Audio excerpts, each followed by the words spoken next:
नमस्कार दोस्तों, 23 जुलाई 2024 को आप लोगों के सामने आपका यूनियन बजट पेश हो जाएगा। 11 बजे से आप लोगों के सामने आएगा। हम बात करेंगे कुछ इंपॉर्टेंट फैक्ट्स की जो कि बजट 2024 में हमें देखने को मिल सकते हैं।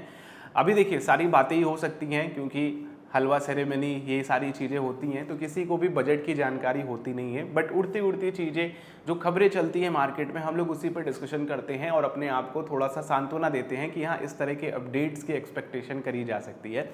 तो उसी एक्सपेक्टेशन की बात हम लोग इस वीडियो में करने वाले हैं क्योंकि यहाँ पे प्रेजेंट गवर्नमेंट का ये तीसरा टर्म है और ये तीसरे टर्म में अगर गवर्नमेंट पब्लिक के लिए काम करती है, यानी कि टैक्सेस वगैरह पे थोड़ा कुछ अपडेट दे दे, या फिर जो हमारे जैसे कमाने वाले लोगों की खास करके सैलरीड वगैरह की बात करें तो उनके लिए कुछ अपडेट मिल जाए तो फिर ज़्यादा बेहतर होगा। और ख़ास करके अगर हम लोग सैलरीड पर्सन की बात करें, चाहे वो गवर्नमेंट एम्प्लॉय हो सेंट्रल के या फिर स्टेट के, वो ओपीएस को लेकर के काफ़ी ज़्यादा परेशान रहते हैं कि ओपीएस हमारे लिए भी लागू होना चाहिए।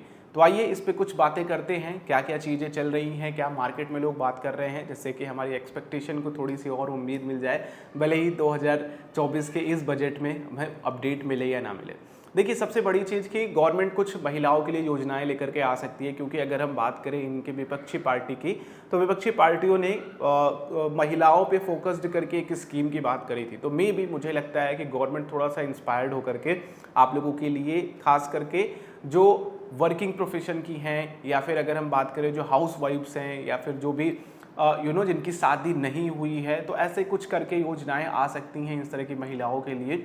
तो अभी ये देखना बाकी है कि क्या होता है। बाकी दूसरी चीज़ जो सबसे बड़ी हो सकती है वो ये है कि आप लोगों के जो टैक्स स्लैब्स हैं, खास करके नई टैक्स में, उसमें थोड़े कुछ बदलाव देखने को मिल सकते हैं, क्योंकि बहुत सारी वेबसाइट्स ने इसके बारे में अपडेट दी है और बहुत से लोग इसके बारे में बात कर रहे हैं। तो बात क्या चल रही है और अगर ऐसा होता है तो क्या हो सकता है। तो देखिए, अभी तक फिलहाल आप लोगों को नए टैक्स रिजीम में 15 लाख से ऊपर की इनकम पे 30% तक के टैक्स लगते हैं आप लोगों के। इसको बढ़ा करके 20 या 25 लाख रुपए तक किया जा सकता है। और कई वेबसाइट्स ने तो ये भी अपडेट किया है कि 30 लाख रुपीस तक के टैक्सेस आप लोगों के अंडर 30% के ब्रैकेट से बाहर होकर के वो 25% का एक नया टैक्स ब्रैकेट आप लोगों के सामने इंट्रोड्यूस किया जाएगा।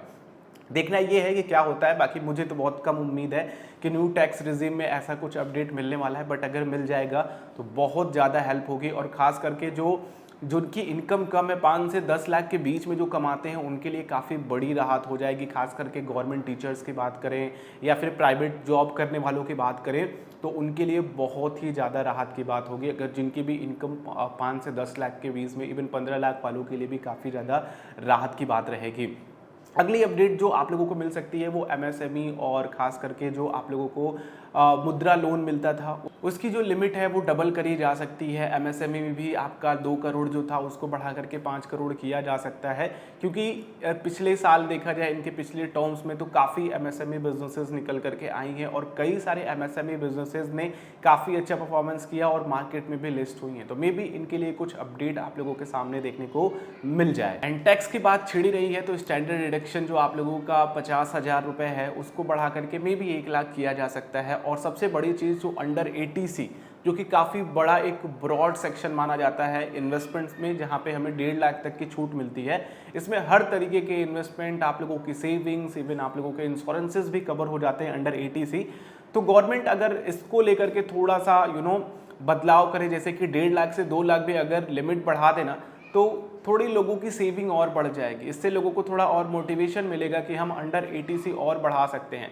अब कई लोग इंश्योरेंसेस को कट कर देते हैं क्योंकि उनको लगता है कि इंश्योरेंसेस से उनको उतना ज़्यादा बेनिफिट नहीं मिल रहा है, तो 80C के अंतर्गत केवल वो सेविंग स्कीम्स की तरफ ही जाते हैं या फिर ELSS जैसी स्कीम की तरफ जाते हैं, जहाँ पे उनको थोड़ा सा रिस्क रहता है।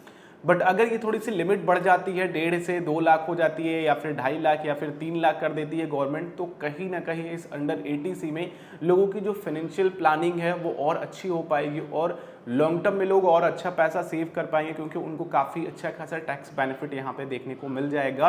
और कुछ लोग जो इंश्योरेंसेस को बॉयकॉट कर देते हैं कि भैया अंडर 80C तो हमने 1.5 लाख की लिमिट ले ही ली है, अब इंश्योरेंसेस बाई करके क्यों हम जाएँ, तो वो एक फाइनेंशियल जो प्लानिंग होती है इंश्योरेंसेस के साथ, तो लोग कहीं ना कहीं वो गड़बड़ा देते हैं। तो मुझे लगता है कि 80C में थोड़ा अपडेट हो जाए तो ज़्यादा बेहतर हो। बाकी इसके बारे में भी लोग बातें कर रहे हैं, चर्चाएं चल रही हैं। चलिए देखते हैं कि बजट में क्या आता है।